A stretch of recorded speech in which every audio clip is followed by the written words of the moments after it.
the main reason that people argue that it's not your choice what you do, that you have to do something, the main way that people argue that is with justifications. That's actually the only way that people argue that. So people would say, for example, don't climb over that tree because you might hurt yourself. Or don't shower because you might, I don't know, you might waste water, right? They always use these justifications. There's a justification for why you can't do something. You can't do that because you might hurt yourself.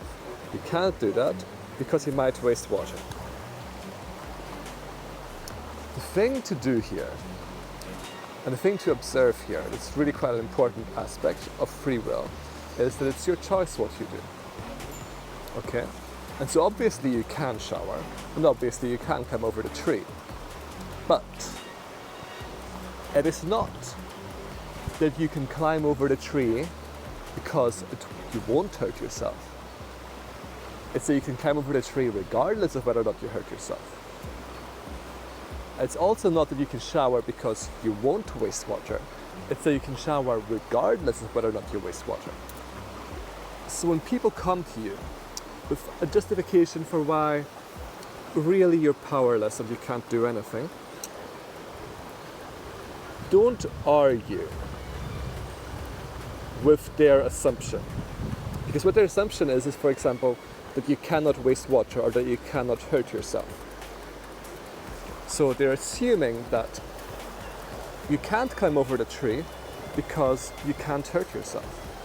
Or they're assuming that you can't have a shower because you can't waste water. You can. You can.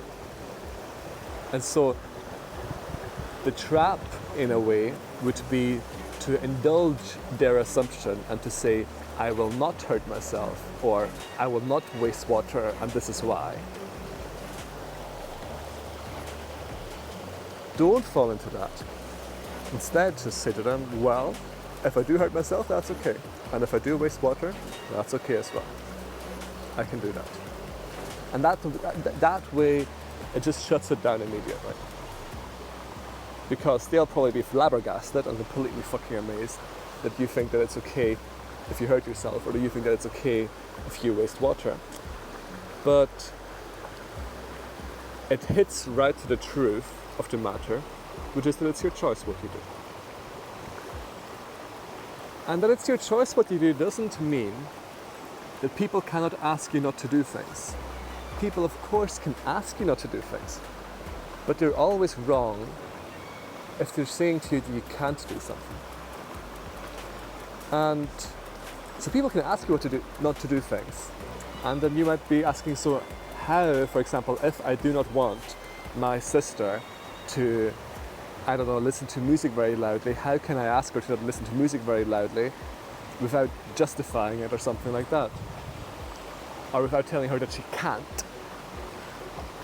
First of all, you just have to live with the fact that she can. She can. It's her choice what she does. Just like it's your choice what you do. So, what you can do is, you can just say to your sister, stop listening to music because I don't want you to listen to music. Your boundaries are up to you. Your boundaries have nothing to do with other people. And if you say, just stop listening to music because I don't want you to, then it's her choice if she stops listening to music or not. But you're not saying that she doesn't have to. And you can tell her to stop. But you're not saying that she doesn't have to. But she has to stop. It's her choice what she does. And actually, if you respect her ability to choose, she will feel that as being valued and being respected for her choices. And if you respect her free will, I think she's much more likely to willingly do what you want her to do. Which is, in this case, stop listening to music so fucking loud.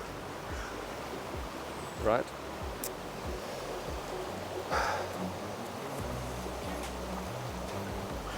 In the same way, like, if you don't want someone to climb over the tree, don't go into an argument over why they can't, because you're losing already. You've already lost if you've begun. Just say, I know you can, but please don't, because I don't want you to. And that's it. And then if they're trying to go into an argument about why you shouldn't want them to because you can't not want them to or whatever, you can it's just the same thing. They just say, well, you've already lost because it's my choice. And if I don't want you to, then I don't want you to. And there's nothing to argue about. Same goes for hot water.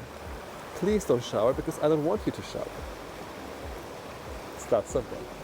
Not you can't shower because you're going to waste water, and you're going to waste water, and you can't do that because you can't hurt the environment, which is just like, honestly, guys, what have we been doing for the last 100 years? We've just been hurting the environment. What have we been doing for the last, 300 years? We've just been hurting the environment. So to argue that we can't, it's ridiculous, because we've been doing it forever, you know? There's so much evidence that we actually can, you know? So, yeah. On that note, don't hurt the environment because I don't want you to. Or I want you not to hurt the environment. Don't hurt the environment because I want you not to. I'll see you in the next time. I'll see you in the next time. And that's actually a good way of saying it because time is a dimension, so I can see you in the next time. I'll see you in the next time. My name is Daniel Lee. Bye-bye.